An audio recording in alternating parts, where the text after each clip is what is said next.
natin. Naka-zoom na yan? Paano natin makupunta? Flow ng water, madilim. Ha? Yung bottom niya, more like yan siya. Rocky. Puro bato. Kasi yung mga dirt, ito. Nawawash out yan, mga dirt. So, you don't have to respect, you just have to listen.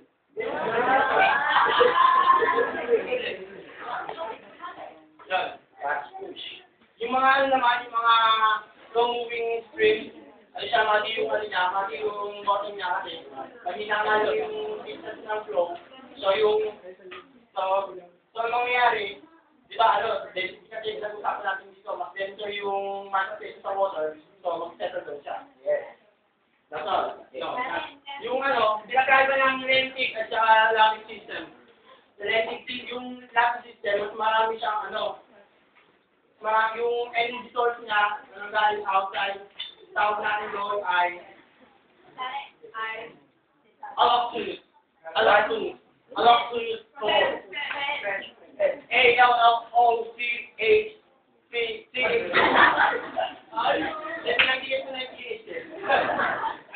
C-H-N-O-U-S source. Source energy. Kasi yung naman, photosynthesis yung tawag natin dyan, autochthonous.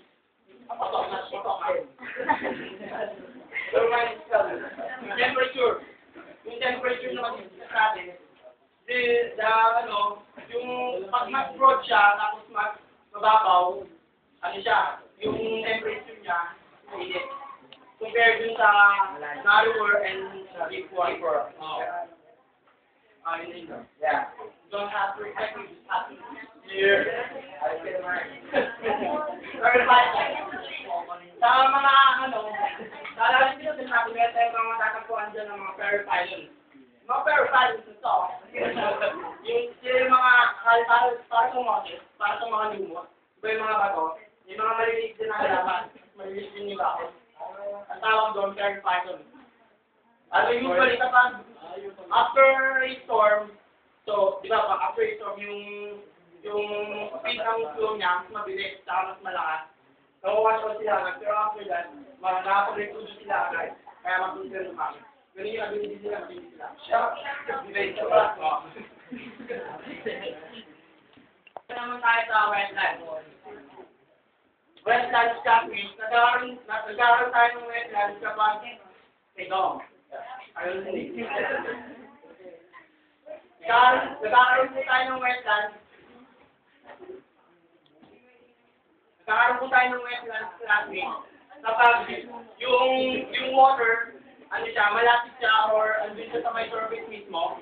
O kaya yung land is covered with water less than 6 feet. Meron tayong yung mga isang wetlands natin, marshes. Madali lang pagkakain niyan. Yung marshes po natin, consist of yung vegetation niya, herbaceous plants yung matatagpuan doon. Herbaceous, alam niyo ba kung ano yung herbaceous?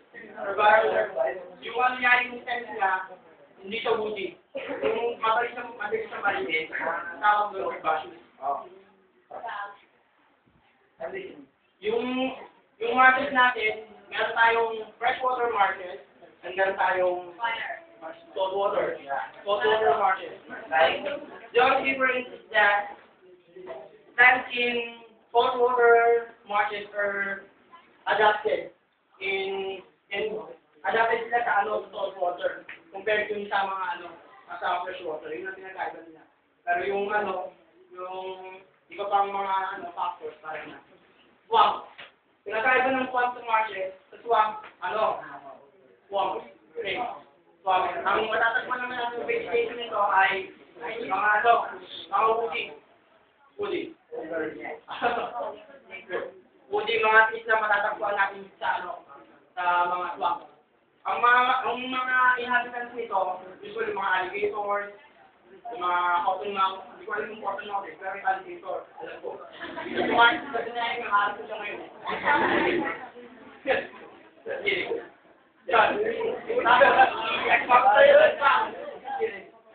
Other animals like panthers, bears, raccoons, nag-roam lang sila sa swamp kasi hindi sila sanay sa mga madidilis, sa mga murky. sa mga shadow areas na katulad ng swamp, hindi sila sanay doon. Pupunta lang sila dyan para maghanap ng food. Sa may ano,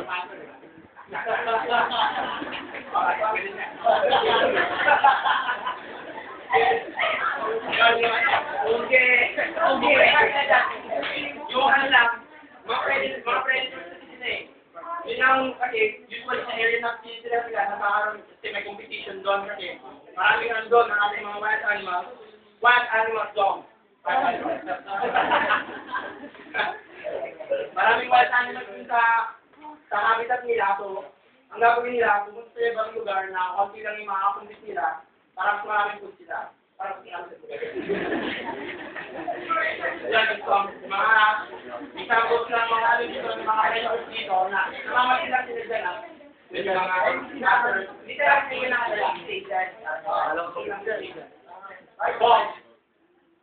Are you ready now for the boss? Yeah. Boss! These are wetlands found in the cold regions. Cold regions. Yung cold regions, siyempre, sa North Pole, dito sa North Pole or na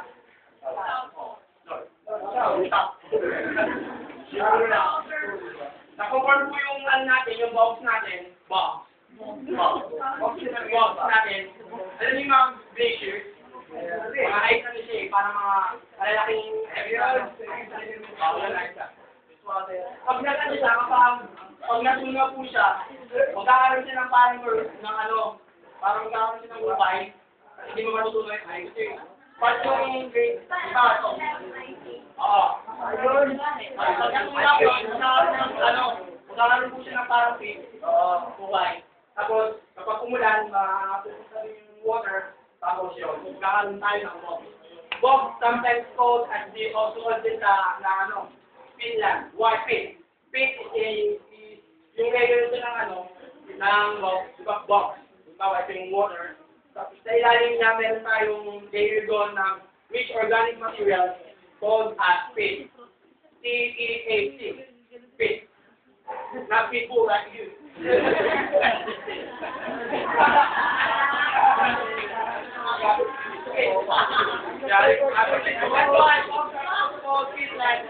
Kasi yung ano niya, ilalim niya, merong rich organic material. Ang galong rich organic material na to, classmate. Interesting to, classmate. Kasi yung layer ng box sa ilalim, pwede maging 40 feet yan.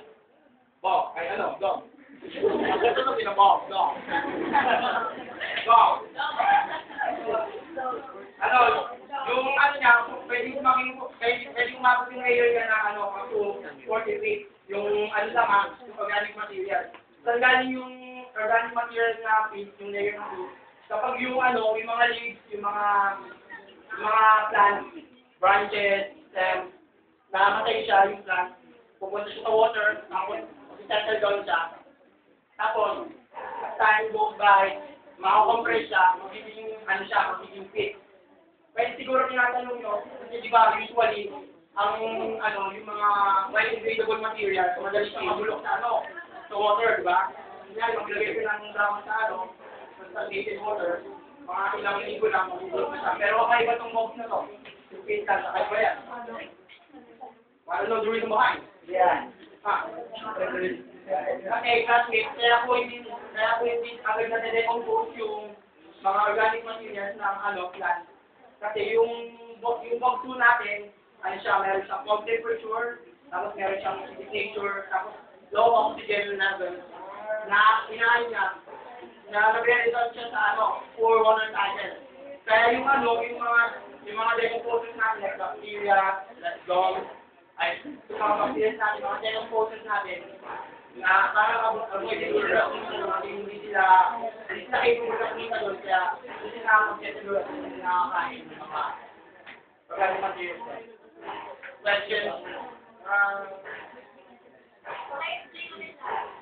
Sure. Okay, that's all. And susunod na reporter po natin ito, napakalupit at napakaganda. Ayan ako, tumatayo na ako. Yan, ika.